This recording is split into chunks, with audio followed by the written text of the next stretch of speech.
On a quiet Wednesday morning in June 2001, 19-year-old Jason Jolkowski left his home in Omaha, Nebraska, to walk a few blocks to his old high school. He was supposed to meet a coworker there for a ride to work. The walk should have taken about 10 minutes. Jason never arrived. And 25 years later, investigators still don't know what happened during those 10 minutes. Jason's was a quiet, polite 19-year-old who lived at home with his parents and younger brother. His family described him as dependable and close to them. He worked part-time at an Italian restaurant and was studying radio broadcasting, hoping one day to become a DJ. There was nothing suggesting he wanted to disappear.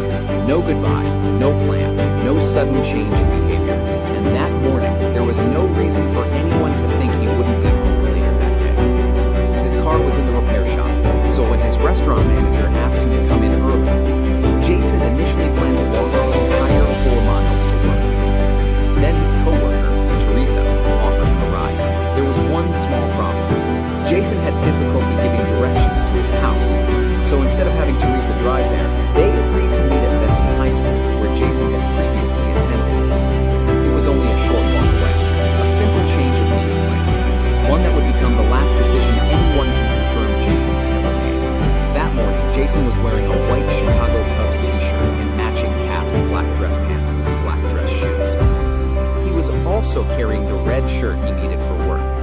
At around 10:45 a.m., a neighbor named Chester Link saw Jason helping his younger brother bring the trash cans back toward the garage. Then Jason started walking toward the school. That was the last confirmed sighting of him. The next time anyone expected to see Jason was at the high school. He never arrived. Around 11:15 or 11:30, Teresa called the Jolkowski home. Jason hadn't shown up. His younger brother answered and explained that Jason had already left. The distance should have taken roughly 10 minutes. But more than 30 minutes had passed, and Jason was nowhere. Investigators later checked security footage from Benson High School. Jason wasn't on it. He hadn't reached the school. He hadn't been seen entering the area. And there was no known witness who could explain where he went after leaving his neighborhood. That is where the mystery becomes almost impossible to follow. Because Jason didn't leave behind the things someone would normally take if they planned to disappear. His wallet was still at home. His cell phone was still in his bedroom. He had money in a bank account. His car remained at the repair shop. His belongings were untouched. There was no note, no message, no obvious reason for him to leave. And there was something else. Jason was expected at work. People were waiting for him. Yet somewhere between his house and the school, he simply disappeared.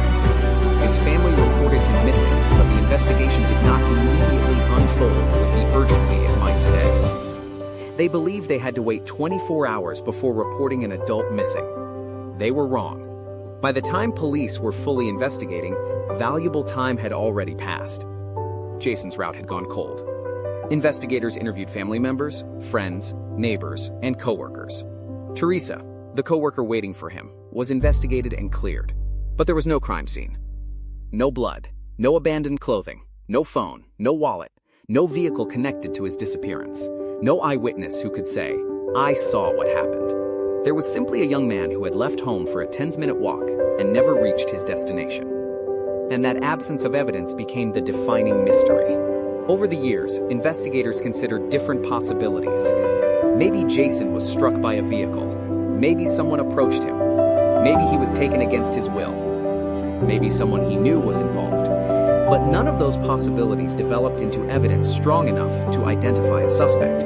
And without evidence, investigators had nowhere to go. Jason's parents refused to let the case disappear with him. They organized searches and pursued leads. They created a reward. And eventually, they turned their own experience into something that could help other families. In 2003, Jason's parents founded Project Jason, an organization designed to help families of missing people navigate the complicated process of searching for someone who has vanished. Their work eventually helped influence Nebraska legislation. Jason's law established a centralized clearinghouse for missing person information in the state. It was an extraordinary legacy, but it came from an absence that still had no explanation. The years continued. Jason's case was added to national missing person databases. Age progression images were created to show what he might look like as he grew older. The face changed. Jason go? A $100,000 reward was eventually offered for information that could help solve the disappearance. Still, no answer came. No body was recovered. No suspect was publicly identified. No confirmed sighting emerged. And no piece of physical evidence has ever explained what happened on that morning. That is what makes Jason's disappearance so unsettling. There was no remote wilderness, no dangerous expedition, no storm, no deserted highway. Jason vanished in the middle of an ordinary Omaha neighborhood, in daylight, while walking a route that should have taken minutes. People were living in the houses around him. Cars were moving through the streets, and yet nobody has ever been able to say where he went. 25 years have now passed since that morning. Jason would be in his mid-40s today. The 19-year-old who wanted to work in radio would have had an entire adult life ahead of him. A career, friends, relationships, maybe a family of his own. Instead, his parents have spent decades trying to answer a question that began with something almost impossibly ordinary. Where did their son go? The most frustrating part is that Jason didn't disappear from a mountain trail or an isolated road. He disappeared during a 10-minute walk through his own neighborhood. And somewhere inside those 10 minutes is the missing piece. Maybe someone saw something and never realized its importance. Maybe someone knows more than they've ever admitted. Or maybe the answer is hidden in a detail investigators haven't yet been able to connect. Whatever happened, Jason left home that morning expecting to reach his old high school. He never made it. His family never got a goodbye. And 25 years later, Omaha still has no explanation for how a 19-year-old could simply vanish in broad daylight without leaving behind a single clear trace.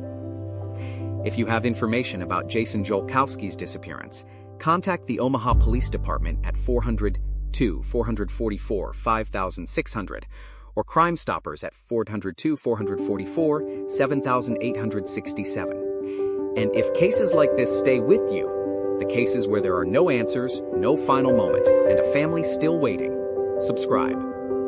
Because somewhere, there is still a story we haven't finished.